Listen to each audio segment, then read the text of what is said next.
Today I'm going to demonstrate how to refinish a piece of furniture. Today I'm not doing a piece of furniture, I'm actually doing a door, but the technique is exactly the same no matter what wood you're working with. So this has an old varnish on it, and what I'm going to do is strip it down and then refinish it to a lighter color. So the first thing you want to do on any piece is take off all the hardware. So here I had a door knocker, my hinges. You want to take off any metal pieces that you have. To get started, you just need I like a triangle scraper because it has points that can get into the cracks. An old paintbrush that you don't want anymore, you can throw away. A pair of rubber gloves. As you see, I've used these multiple times. A big roll of paper towels. You're going to use a lot of paper towels. I like citrus strip. It's got a nice orangey kind of smell to it, and it's a gel, so it goes on thick and stays in place. It doesn't run. But the one thing you want to make sure is you want to be outside, so you have full ventilation. You want a clear day, and you don't want to be in the sun. So you want a place that's in the shade, because if you have this in the sun, it's going to dry up and it will work against stripping your varnish off. And then a trash bag. You want a trash bag handy, because as you scrape stuff off, you want to put it right into the trash bag. So that's all you need to get started. So the first step you're going to do is you're going to put your citrus strip onto your furniture. And I work in small portions at a time, because you're going to want to let it sit for a while so it eats away at the finish, but you don't want it too long that it ends up drying, because then you have to do it over. So basically all you do is you just take your stripper and you just pour some out, and then you're going to take your paintbrush and you're just going to spread it around to evenly coat the whole area.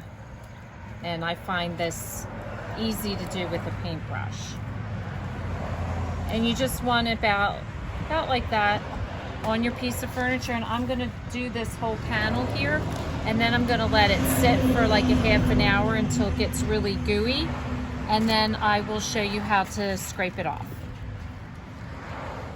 Okay, so when you've let it set long enough, you'll see it's got like this white foamy to it. You want to make sure you let it set and let it do its job, and then it's super easy. So all you do is take your scraper and you just want to scrape. Now, it's important, always scrape with the grain, not against the grain. And then I just have a paper towel, because you see how gooky it is, and I just wipe the gook into the paper towel. So that's all you want to do, is just go along and you want to scrape, and that's scraping the finish off of the wood. And so you just do this. If you feel like you still have some on it, you want to repeat the stripper, but you don't I typically do one if I let it sit for a long time. And then if you do a second coat, it doesn't have to be as thick as the first, and it probably doesn't have to sit as long. So I let this sit for probably about a half an hour. It's very warm out today, so temperature will definitely affect how well it does. And you want to go back and, like you see this here, that's all finish. So after I do some scraping, then what I do is take a piece of paper towel and I wipe it, and that gets off all that excess that you can't get up with your scraper. And then the triangle's good, because then you can get into corners real easy, and sides, and it works perfect. And then you notice there I did scrape against the grain. I only do that in corners where I can't get it. But then you just run your paper towel, and see right here, that's still finish. That's shiny. This right here is what you want to see, which is the bare wood. So that's all you do. You just keep repeating those steps until you've gotten your whole door stripped. So once you have the table stripped with all the varnish off or all the paint off, what I like to do is use an easy liquid sander or mineral spirits to just wipe the wood down to get any residue off. So I take an old rag and I just go along and wipe the wood, and you see I just take like an old undershirt or towel or something and then just clean it up. And then after you do that, it'll be ready to be sanded. The next step in the process is to sand it, and you want to start with a coarse sand first, and as you go along you want to reduce the grit. So I start with like an 80 and I work my way up to like a 150 sandpaper. Good.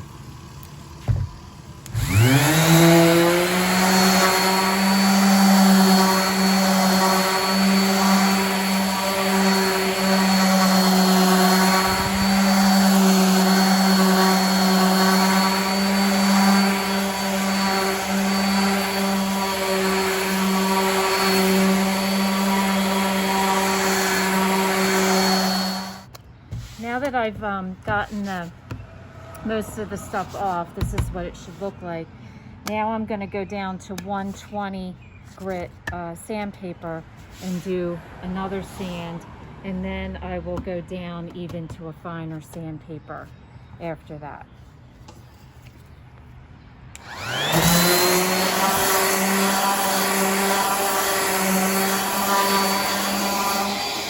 After each sand, you'll feel the difference. This is really rough. This is smoother, and then your next sandpaper will be even smoother than that.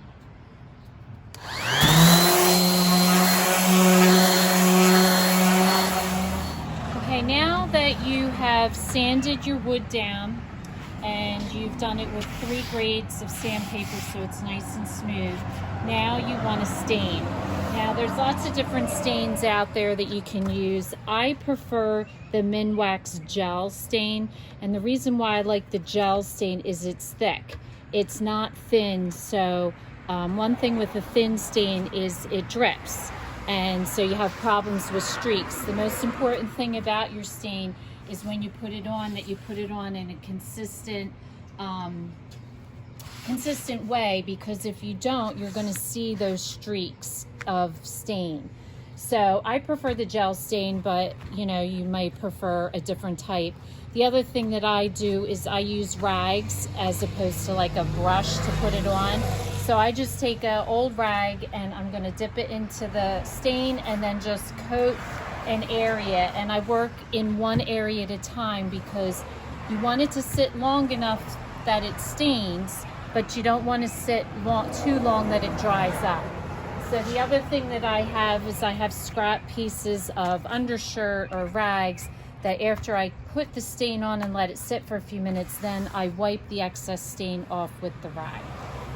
Okay, so one thing you want to do is make sure your stain is stirred real good before you get started, and make sure that you don't drip your stain anywhere except for where you want it to go. So I'm just going to show you by doing this centerpiece first.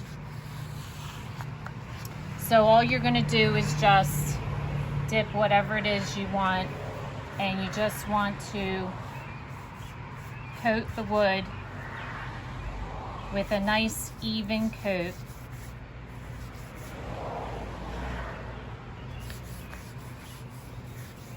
Be careful not to drip anywhere else. And see, the gel goes on nice and easy. It doesn't drip or make, you know, more of a mess than you need. Now you'll notice I'm not doing the sides. I had a really hard time removing this, whatever was on this door. So if you have a dark spot, don't stain it. And then that way when it's done, it'll blend with the rest. If you put stain on it, then it's going to get darker than the rest.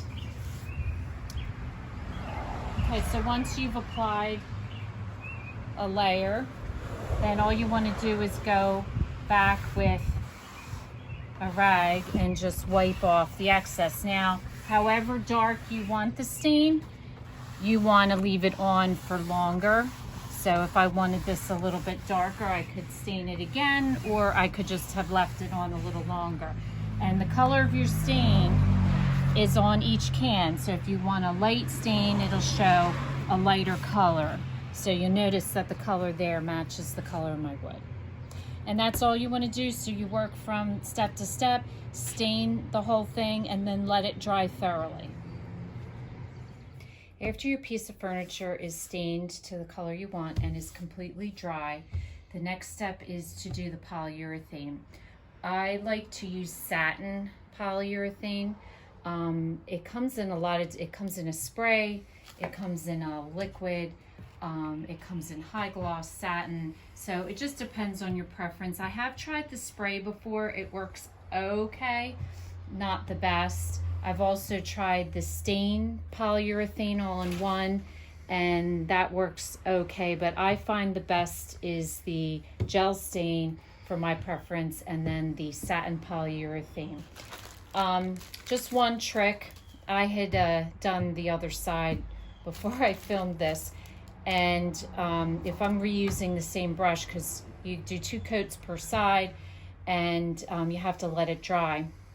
So one trick is I put my brush into saran wrap, and then that way I don't have any cleanup. I can just unwrap it, do another coat, and then wrap it up in a new piece of saran wrap. And you can use the same brush over and over again. So all you want to do to get started is just first stir your polyurethane, make sure it's stirred all right. And then you just want to start at one end, and you want to go with the grain of the wood and just put one coat on. Be careful of dripping. That's the biggest challenge you have. When you get to an edge, sometimes you won't realize it, but it'll drip down the edge. And also if you have like something flat, I use a paper towel, and after I go through, I just run the paper towel to pick up any drips that may have gone down and under, because what'll happen is it'll bubble up on the edge when you're done, and you won't realize that it dripped. So after you do one side like this, after you've completely gone across, I go along the side with my brush, and then I go along the bottom with the paper towel just to catch any dripping. And that's pretty much all you do with the polyurethane. I'll show you how to do a second coat and to finish it up.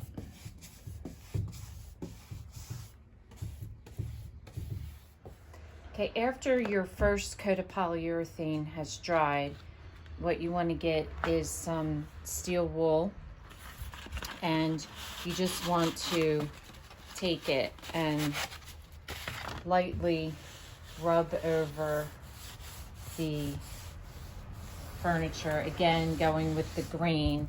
And all this does is, mine's pretty smooth, but if there's any like bumps from the polyurethane, it'll smooth that out.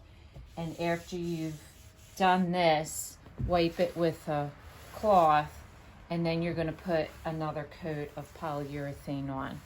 And this is satin that I used. They have high gloss.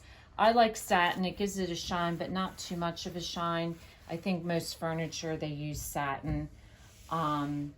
And I usually use 2 coats of polyurethane, unless it's a piece of furniture that is going to get a lot of wear, like a bench or something. Then I might put 3 or even 4 coats on it.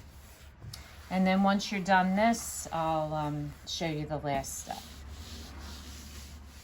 After you've completed your coats of polyurethane, the last thing I do is take a little bit of furniture polish, and I just give it a nice coat of wax, and then it'll be ready to be hung up. The other thing I wanted to point out, my door had glass in it. Some furniture may have mirrors. You'll notice I never taped them, because what I do, I try to keep it as clean as possible, But what I do at the end is take a SOS pad, and all you have to do is just clean it against the glass, and it will take up any stain or anything that you may have left on the glass. So you want to be careful, because obviously you don't want too much on it, but if you get a little bit on it, it'll clean right up.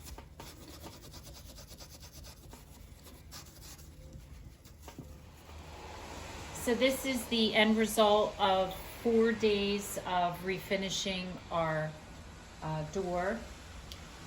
I usually allow about 1 day per process, so 1 day to strip, 1 day to sand, 1 day to stain, and then 1 day to polyurethane. So depending on how big the piece, depending on how intricate it is, I would definitely allow at least 1 day per process in the step of doing it. So for us, that was 4 days. So I hope that you enjoyed watching this. If this is your first time watching, welcome, and please don't forget to subscribe.